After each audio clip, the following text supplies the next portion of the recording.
Back to another video. We're still on the road trip, to be fair. We are still out and about on the road trip. This is our last stop before we go home. And we've come to the British Motor Museum. Look at this. So we'll have a walk around. We'll see what they've got. It looks like there's some absolutely awesome stuff here. We'll have a look in the Jaguar Centre as well before we leave, take some pictures. Yeah, hope you enjoy.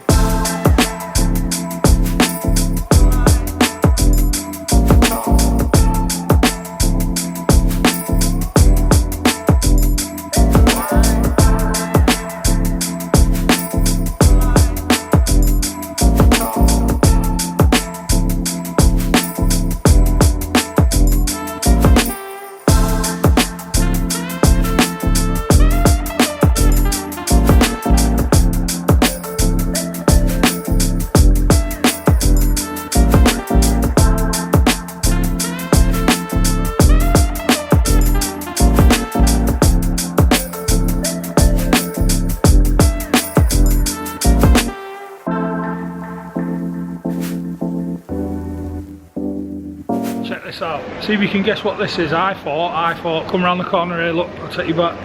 Saw this and thought, that's very Volvo estate-esque. It's not a Volvo. Can you tell what it is? Can you guess? You must be able to guess now, that's right. That is a one-of-one Rover SD1 estate car. Prototype. Amazing. Look at this Jag. Look at it. I don't even know what it is, if I'm honest. I don't even know what it is. I'll tell you now, read the sign. It is Jaguar Broadspeed. Wow. Get some videos of this. Check this out. Oh my god, look at that. This is unbelievable.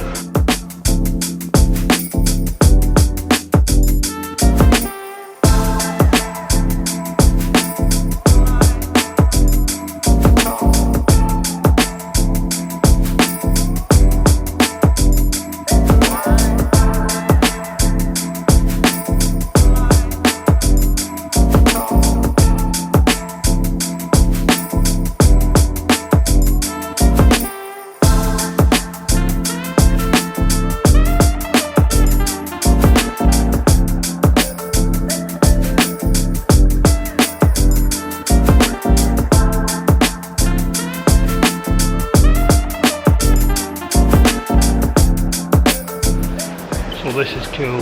This is a genuine Lotus 7 just behind me. Look at that. A genuine Lotus 7. That's the only one I've ever seen in my life. Only one. Cool. It's cool. So this McLaren Mc12 is a pre-production. This is actually a prototype car, and it was the first MC12. This exact car was the first MC12 to be released to the press of the world to say this is McLaren's new car. Wow, you can even see on the side there, PP7 prototype vehicle. So this was, they made 7 prototypes and this was number 7. Wow, that's a piece of history right there. And then next to the McLaren, again it won't be a British Motor Museum without Aston. I've just come over all James Bond. So check this out. I remember this car from one of the Gran Turismos. I can't remember which one it was. It's a concept, I think.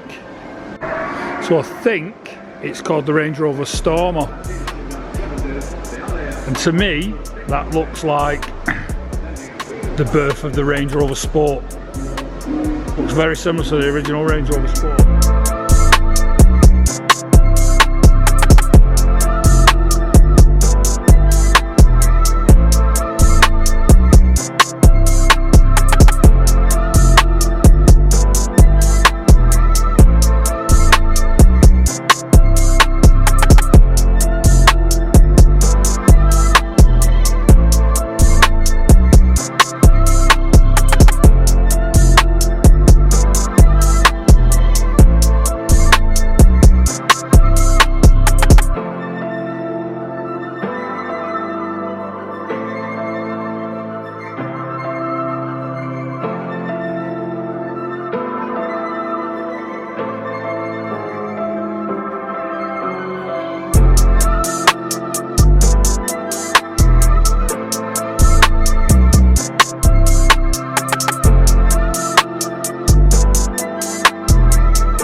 thinking, right, it's just a Metro, but I'm sure you already know by watching this video, but 6R4, why was it called a 6R4? Because it had a V6 mounted in the back, in the rear, 6 V6R rear mounted, 4-wheel drive, dominated World Rally Championships, this, dominated. These are cool, land speed record cars. So this one behind me, this green one, 1938, top speed, 200 miles an hour in 1938, 200 miles an hour in 1938. Check them out. This one, 1957, 255, 1998, 255 plus, and then this one, 1954, did 170. Wow, wow. Check this out, childhood dream this, childhood dream. I've never ever actually seen a Back to the Future car replica before in my life. I've never seen one. I've seen a DeLorean, but I've never seen a Back to the Future car. This is from Back to the Future Part 2. Unbelievable. So this is quite cool as well. Fab 1, Thunderbirds. And behind that we've got Skyfall, James Bond's Land Rover that was featured in the film. Full Capri from Only Fools and Horses. Robin Reliant from Only Fools and Horses. Although I don't think that's the original, because there was probably more than one, but Ricky Hatton's got an original car as well. But yeah, cool. Look at all the leopard print inside.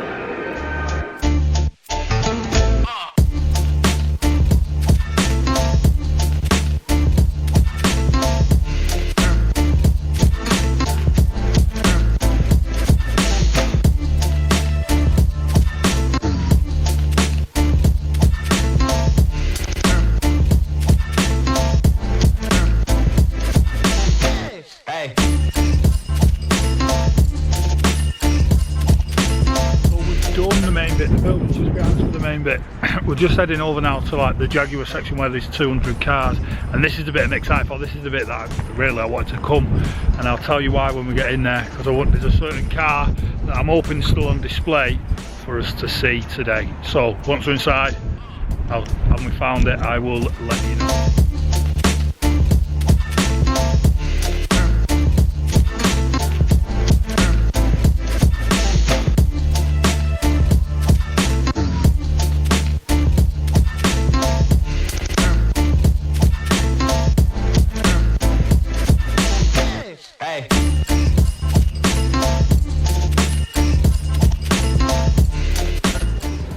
This is the car that I wanted to see. This is what I've come to see. It's in front of me. I'm talking quiet because it's quite quiet in here, so I'm sorry if you can't hear me very well. But the car that's in front of me, you can just see the back end of it if you can guess what it is the original prototype XJ220. This is that car. So this is the one that they put together. It's going to have scissor doors. It's going to have 4-wheel drive, it's going to have a V12. This is that exact car. How much history is that in? And look, just behind me you can see. You see that? This has even got the V12 mounted in it. Obviously we know it had normal doors, it was rear wheel drive, it had a twin turbocharged V6.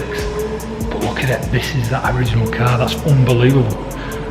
Unbelievable that this car still exists today and is here in this museum.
V12 Xj40. Okay, one off, only one ever made, just at the end of his life. V12 Xj40. Some amazing stuff here, absolutely amazing stuff. Look at the Daimler limousine. Now this is cool. This is an X-Type estate, but it's a supercharged V8 X-Type estate. Look at the bonnet vents, that's cool. That is very, very, very, very cool.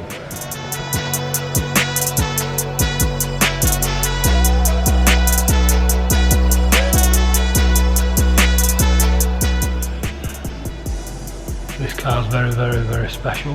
This car was owned by Princess Diana. This is a 1987 Jaguar XJ V12. It's not as cool as the Series 1 RS Turbo Jag, but it's a very, very special car nonetheless.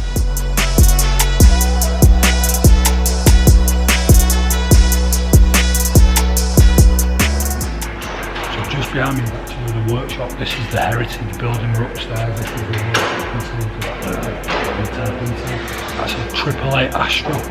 Just beyond that, you can just see the Lotus Carlton. We'll try and get around there and get a better view of it. Just behind there, I don't know if you can see the white car, is a Mark 1 Astra GTE, and I'm currently stood looking at a Civic Type R. This place is unbelievable. I was a bit confused about it because it's covered in signatures. So this is the last production Civic Type R of this model, and all the signatures all over the car are the staff that worked in the factory. That's a cool touch, that's cool. This is like an overflow bit from the main oil, but some really, really cool stuff in. So like this behind me now, this Discovery 8 was the first Discovery 3 off the production line.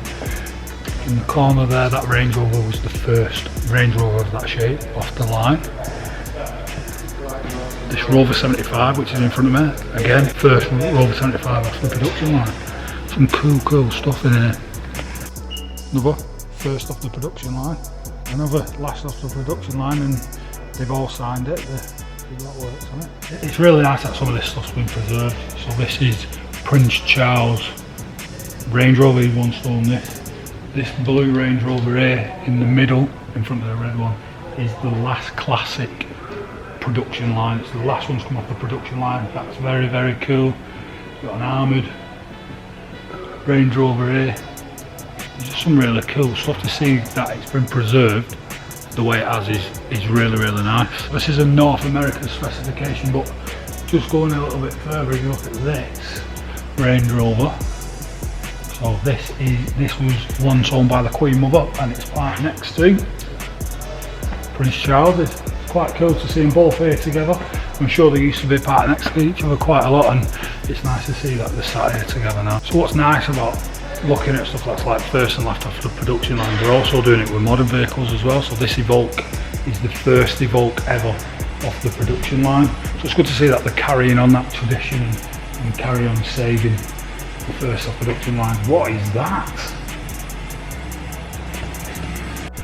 So I've no idea what this is. There's not even a piece of paper, there's not even a plaque to tell you about it, but look at it, it's a modern two-door Range Rover. Must be a concept or a prototype of some sort. Look at it, it's cool.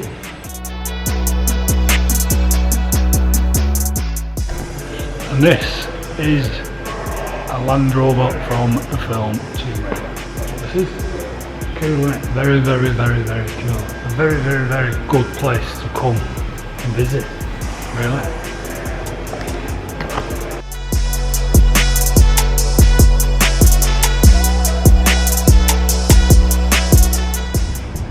So we're now outside the conference centre and we are going to start heading our way home. So I hope you've enjoyed these last couple of videos that we've done. It's been a 2-day road trip down to Silverstone, caffeine and machine, and finishing off at the British Motor Museum. Yeah, thanks for watching. Stay tuned for future videos.